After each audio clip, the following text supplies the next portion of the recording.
नमस्कार दोस्तों, आप सभी का हमारे MDS न्यूज चैनल में स्वागत है। दोस्तों, आज हम बात करेंगे 8 अक्टूबर के सभी मुख्य समाचारों और तमाम बड़ी खबरों के बारे में। दोस्तों, अगर आप हमारे चैनल पर नए हैं तो प्लीज चैनल को सब्सक्राइब करके बेल आइकन को भी दबा दें, जिससे आप सभी तक सभी ताज़ा खबरें जल्द ही पहुंचा सके। तो आइए दोस्तों, बिना टाइम वेस्ट किए खबरों पर नजर डालें। चलिए बढ़ते हैं आज के पहले अपडेट की ओर। Gold price today. सोने के वायदा भाव में भारी गिरावट, चांदी में भी जबरदस्त मंदी। जानिए क्या है कीमतें। सोने चांदी की घरेलू वायदा कीमतों में बुधवार सुबह भारी गिरावट देखी गई है। MCX एक्सचेंज पर बुधवार सुबह 10:15 पर दिसंबर वायदे के सोने का भाव 1% या 506 रुपये की गिरावट के साथ 50,020 रुपये प्रति 10 ग्राम पर ट्रेंड करता दिखाई दिया। इसके अलावा फरवरी वायदे के सोने का भाव इस समय 1.27% या 646 रुपये की गिरावट के साथ 50,203 रुपये प्रति 10 ग्राम पर ट्रेंड करता दिखाई दिया। सोने की वैश्विक वायदा कीमत में भी बुधवार सुबह भारी गिरावट देखने को मिली। सोने के साथ ही चांदी के घरेलू वायदा भाव में भी बुधवार सुबह भारी गिरावट देखी गई है। MCX एक्सचेंज पर दिसंबर वायदा की चांदी की कीमत बुधवार सुबह 10:27 पर 1.66% या 1,007 रुपये की गिरावट के साथ 59,564 रुपये प्रति किलोग्राम पर ट्रेंड करती दिखाई दी। चांदी की वैश्विक वायदा कीमत में भी बुधवार सुबह गिरावट देखने को मिली। शेयर बाजार में भारी गिरावट। कमजोर वैश्विक संकेतों से टूटा घरेलू शेयर बाजार, सेंसेक्स 100 अंक फिसला। अमेरिकी बाजार में आई गिरावट, सेंसेक्स 100 अंकों तक फिसला। निफ्टी में लाल निशान के साथ कारोबार। मुंबई। घरेलू शेयर बाजार की शुरुआत बुधवार को तेजी के साथ हुई, लेकिन कमजोर वैश्विक संकेतों से जल्द ही गिरावट आ गई। आरंभिक कारोबार के दौरान सेंसेक्स 100 अंकों से ज्यादा टूटा और निफ्टी में भी लाल निशान के साथ कारोबार चल रहा था। सुबह 9:27 बजे सेंसेक्स पिछले सत्र से 77.71 अंकों यानी 0.20% की गिरावट के साथ 39,496.86 पर कारोबार कर रहा था, जबकि निफ्टी 12.55 अंकों की कमजोरी के साथ 11,649.85 पर बना हुआ था। बंबई स्टॉक एक्सचेंज BSE के 30 शेयरों पर आधारित प्रमुख संवेदी सूचकांक सेंसेक्स पिछले सत्र के मुकाबले 58.62 अंकों की तेजी के साथ 39,633.19 पर खुला और 39,633.41 को छूने के बाद जल्द ही फिसलकर 39,450.82 पर आ गया। पीएम मोदी को लेकर बड़ा update. 20th year of NaMo. BJP ने गिनाए 20 सालों में किए पीएम मोदी के 20 बड़े काम। प्रधानमंत्री नरेंद्र मोदी राजनीति के शीर्ष पर पहुंचने वाले उन चुनिंदा राजनेताओं में से हैं, जिन्होंने अपना सफर एक कार्यकर्ता के रूप में शुरू किया, फिर मुख्यमंत्री बने और फिर प्रधानमंत्री तक बने। नरेंद्र मोदी के राज्य और केंद्र सरकार में प्रमुख की भूमिका में आज 20 साल 20th ईयर ऑफ नमो हो चुके हैं। आज ही के दिन साल 2001 में मोदी गुजरात के मुख्यमंत्री चुने गए थे। तब से लेकर आज तक मोदी के नाम का मैजिक पहले गुजरात में दिखाई पड़ता था, जो अब पूरे देश में दिखाई देने लगा है। बीजेपी ने अपने ऑफिशियल ट्विटर पर सीएम से पीएम बने मोदी के 20 साल के कार्यकाल के 20 काम बताए हैं। आइए जानते हैं इन 20 सालों में नरेंद्र मोदी ने कौन से किए 20 बड़े काम। साल 2001। 20 साल पहले 7 अक्टूबर 2001 को नरेंद्र मोदी ने गुजरात के मुख्यमंत्री पद की शपथ ली। साल 2002। नरेंद्र मोदी ने 2002 गुजरात विधानसभा चुनाव की अगुवाई की। उनके नेतृत्व में गुजरात बीजेपी के इतिहास में चुनाव में रिकॉर्ड तोड़ सीटें आईं। साल 2003। इस साल नरेंद्र मोदी ने पहले vibrant Gujarat global investors summit का आयोजन किया। समिट के दौरान $14 बिलियन के 76 MOU साइन किए गए।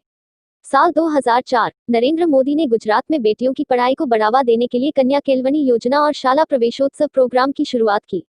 साल 2005। राज्य में शिशु लिंग अनुपात में कमी को रोकने के लिए बेटी बचाओ अभियान लॉन्च किया। अभियान के बाद राज्य में बेटियों की जन्म दर में वृद्धि देखी गई। साल 2006। गुजरातवासियों को दिया ज्योतिग्राम योजना का तोहफा दिया। साल 2007। नरेंद्र मोदी के नेतृत्व में बीजेपी ने तीसरा विधानसभा चुनाव जीता। मोदी गुजरात के सबसे लंबे समय तक सेवा करने वाले सीएम बने। साल 2008। गुजरात की धरती पर टाटा नैनो का किया स्वागत, कार मैन्युफैक्चरिंग का गुजरात हब बना। साल 2009। प्रदेश की आम लोगों के जीवन को आसान बनाने के लिए ई-ग्राम, विश्वग्राम योजना का किया उद्घाटन किया। साल 2010। गुजरात के 50 साल के इतिहास को अगले 1000 साल के लिए सहेजने के लिए 90 किलोग्राम के टाइम कैप्सूल में किया सील। साल 2011। 17 सितंबर 2011 को सद्भावना मिशन कार्यक्रम का आयोजन किया गया, जिसमें लाखों लोगों ने हिस्सा लिया। साल 2012। 26 दिसंबर 2012 को नरेंद्र मोदी चौथी बार गुजरात के मुख्यमंत्री बने। साल 2013। 13 सितंबर 2013 को बीजेपी की संसदीय बोर्ड की बैठक में नरेंद्र मोदी को पार्टी की ओर से प्रधानमंत्री पद का उम्मीदवार बनाने का निर्णय लिया गया। साल 2014। 26 मई 2014 को नरेंद्र मोदी ने भारत के 15वें प्रधानमंत्री के रूप में शपथ ली।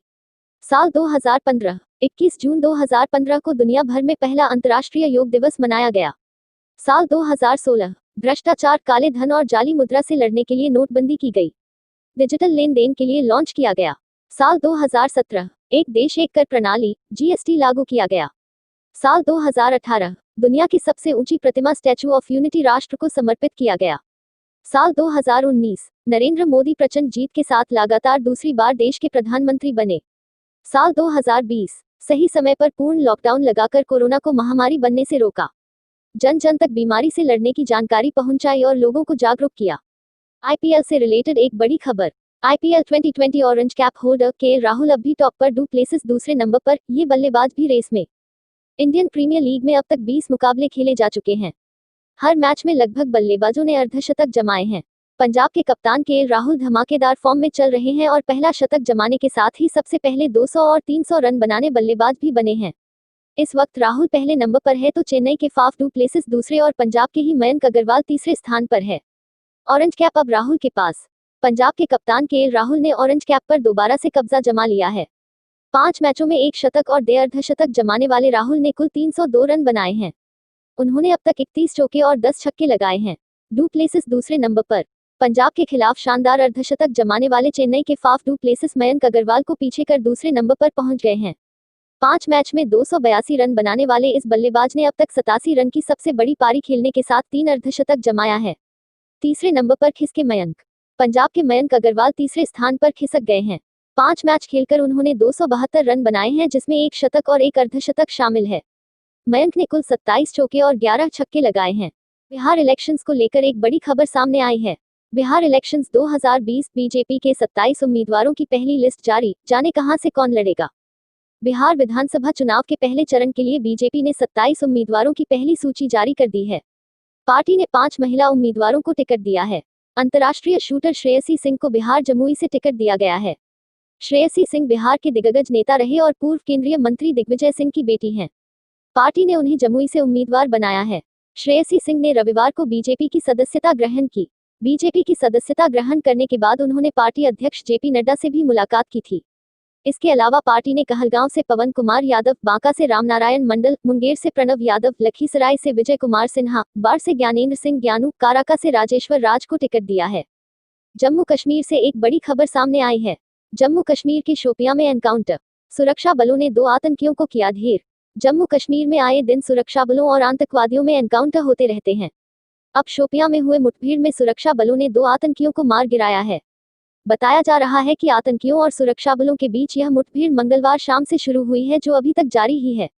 कश्मीर पुलिस के आईजी ने मुठभेड़ के बारे में बताया कि भारतीय सुरक्षा बलों ने 2 आतंकवादियों को मार गिराया गया है और फिलहाल वहां सर्च ऑपरेशन जारी है। बताया जा रहा है कि आतंकवादियों के छिपे होने की खुफिया जानकारी मिलने पर सुरक्षा बलों ने तलाशी अभियान शुरू किया और पूरे इलाके को घेर लिया। भारत में भी बनाए जाएंगे मोबाइल। अब भारत में मोबाइल बनाएंगी कई कंपनियां। सरकार ने 16 प्रस्तावों को दी मंजूरी। सरकार ने घरेलू और अंतर्राष्ट्रीय कंपनियों के 11,000 करोड़ रुपए के निवेश वाले 16 मोबाइल फोन विनिर्माण प्रस्तावों को मंगलवार को मंजूरी दे दी। इसके तहत ये कंपनियां अगले 5 साल में करीब 10.5 लाख करोड़ रुपए मूल्य के मोबाइल फोन बनाएंगी। इनमें आईफोन बनाने वाली अंतर्राष्ट्रीय कंपनी एप्पल की अनुबंध विनिर्माता फॉक्सकॉन, होनहाई, विस्ट्रॉन और पेगाट्रॉन के प्रस्ताव शामिल हैं। इसके अलावा सैमसंग और राइजिंग स्टार के प्रस्तावों को भी मंजूरी मिली है। घरेलू कंपनियों में Lava, Bhagwati, Micromax, Padget electronics, Dixon technologies, UTL Newlinks और ऑप्टिमस के प्रस्ताव को भी मंजूरी दे दी गई। आधिकारिक बयान के मुताबिक इलेक्ट्रॉनिक्स एवं सूचना प्रौद्योगिकी मंत्रालय ने उत्पादन से जुड़ी प्रोत्साहन योजना पीएलआई के तहत 16 योग्य आवेदकों के प्रस्तावों को मंजूरी दे दी। बयान में कहा गया है कि योजना के तहत जिन कंपनियों को मंजूरी दी गई है वह अगले 5 साल में 2 लाख से अधिक प्रत्यक्ष रोजगार सृजित करेंगी, जबकि इससे करीब 3 गुना अधिक अप्रत्यक्ष रोजगार भी पैदा होगा। मंत्रालय ने बयान में कहा, योजना के तहत मंजूरी पाने वाली कंपनियां इलेक्ट्रॉनिक्स विनिर्माण क्षेत्र में करीब 11,000 करोड़ रुपए का अतिरिक्त निवेश भी लाएंगी। चलिए बढ़ते हैं अगले बड़े अपडेट की ओर। शाहीन बाग, सार्वजनिक जगह पर अनिश्चित काल के लिए प्रदर्शन की इजाजत नहीं, सुप्रीम कोर्ट। भारतीय सुप्रीम कोर्ट ने कहा है कि सार्वजनिक जगहों को अनिश्चित समय के लिए विरोध प्रदर्शनों के लिए इस्तेमाल नहीं किया जा सकता। सुप्रीम कोर्ट ने बुधवार को यह फैसला शाहीन बाग में महीनों तक चले प्रदर्शन के खिलाफ दायर याचिका पर सुनवाई करते हुए दिया। सुप्रीम कोर्ट में इस संदर्भ में कई याचिकाएं डाली गई थीं।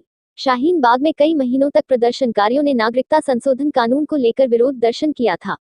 इस दौरान दिल्ली और नोएडा को जोड़ने वाली एक मुख्य सड़क पर प्रदर्शनकारी बैठे हुए थे। फैसला सुनाने वाली सुप्रीम कोर्ट की इस 3 सदस्यीय बेंच की अध्यक्षता जस्टिस संजय किशन कौल ने की। कोरोना ने फिर एक वरिष्ठ नेता को अपनी चपेट में लिया। वरिष्ठ कांग्रेस नेता मोतीलाल वोरा कोरोना संक्रमित, एम्स में हुए भर्ती। कोरोना को लेकर देश में हालात बेकाबू होते जा रहे हैं। ऐसी स्थिति में कई हस्तियां अतीत में कोरोना से टकरा चुकी हैं। इसी कड़ी में कांग्रेस के वरिष्ठ नेता मोतीलाल वोरा भी कोरोना वायरस से संक्रमित हो गए हैं। उन्हें अखिल भारतीय आयुर्विज्ञान संस्थान एम्स में भर्ती कराया गया है। 91 वर्षीय वोरा की हालत फिलहाल स्थिर बताई गई है। एक और हाई प्रोफाइल कांग्रेस नेता DK सुरेश को भी कोरोना वायरस से संक्रमित होने की पुष्टि हुई है। इससे एक दिन पहले उनके घर की जांच CBI ने की थी। CBI द्वारा मंगलवार को कर्नाटक कांग्रेस अध्यक्ष DK शिवकुमार और उनके भाई DK सुरेश के घरों की तलाशी लेने के एक दिन बाद सुरेश ने कहा कि उनकी जांच से कोरोना वायरस के संक्रमण की पुष्टि हुई है। हाथरस केस में एक बड़ा खुलासा हुआ है। हाथरस केस में खुलासा, दंगों की साजिश रचने वाला PFI का चेयरमैन निकला सरकारी कर्मचारी। हाथरस केस को लेकर दंगों की साजिश रचने वाले PFI को लेकर बहुत बड़ा खुलासा हुआ है। हाथरस की वारदात के बाद यूपी में बड़े पैमाने पर हिंसा फैलाने की साजिश हो रही है और इस साजिश में PFI यानी पॉपुलर फ्रंट ऑफ इंडिया का हाथ सामने आया है। PFI का चेयरमैन निकला केरल का सरकारी कर्मचारी। खबर यह है कि इस PFI का चेयरमैन केरल में सरकारी कर्मचारी है। PFI का चेयरमैन OM अब्दुल सलाम केरल में बिजली विभाग में काम करता है। अब्दुल सलाम केरल विद्युत बोर्ड में वरिष्ठ सहायक कम कैशियर के पद पर तैनात है। ABP न्यूज के पास PFI के चेयरमैन की कई जानकारी हैं। यही है वो शख्स जो सरकारी कर्मचारी रहते देश में साजिश रच रहा है। PFI का चेयरमैन केरल सरकार का कर्मचारी है जिसका नाम OM अब्दुल सलाम है और ये केरल बिजली विभाग का कर्मचारी है। साल 2000 में सलाम की सरकारी नौकरी लगी थी और ये केरल के मल्लापुरम जिले का रहने वाला है। इस पर बिना इजाजत विदेश जाने के भी आरोप लगे हैं। चलिए दोस्तों, आज के लिए बस इतना ही। अब कल मिलेंगे देश भर की तमाम बड़ी व छोटी खबरों के साथ। दोस्तों, अगर आप हमारे चैनल पर नए हैं तो प्लीज चैनल को सब्सक्राइब करके बेल आइकन को भी दबा दें और रोजाना ऐसी वीडियोस को लाइक कर शेयर करना ना भूलें। धन्यवाद।